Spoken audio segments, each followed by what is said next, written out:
Je suis Sarah Fabriot, artiste. Je développe plusieurs médiums, mais j'ai un médium de prédilection qui est la sculpture et l'installation, mais je fais aussi de la performance et de la vidéo.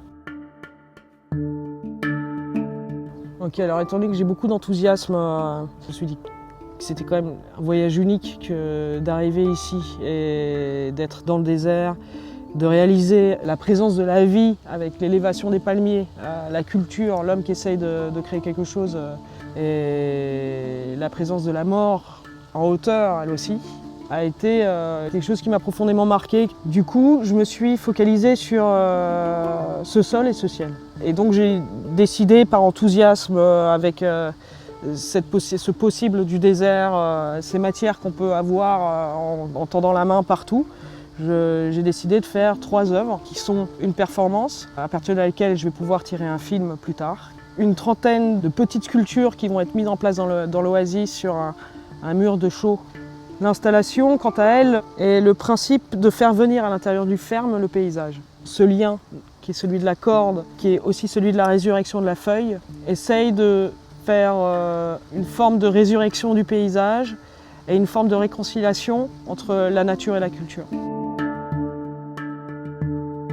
J'ai essayé de créer des ruptures culturelles. Donc j'ai essayé de comprendre ce qui pouvait se faire au niveau artisanat et artisanal ici et aller à contrario des processus de création et à contrario du matériau.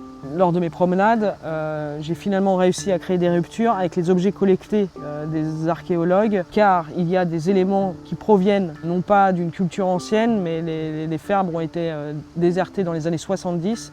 Donc on a des éléments de plastique, on a des éléments de carrelage modernes que j'ai inclus dans les sculptures pour essayer de briser le lexique et la grammaire du sol et de l'oasis comme celle du désert.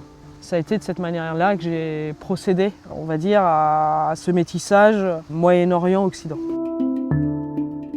Et donc la pression que j'ai pu me mettre, mais la pression en tant qu'artiste évidemment, a été celle d'être au plus juste et au plus respectueux de nos deux cultures, de ce que signifie cette résidence, d'inviter des artistes au niveau international, qu'est-ce que c'est que la rencontre d'une culture et qu'est-ce que c'est que la rencontre, notamment la rencontre d'une autre nature.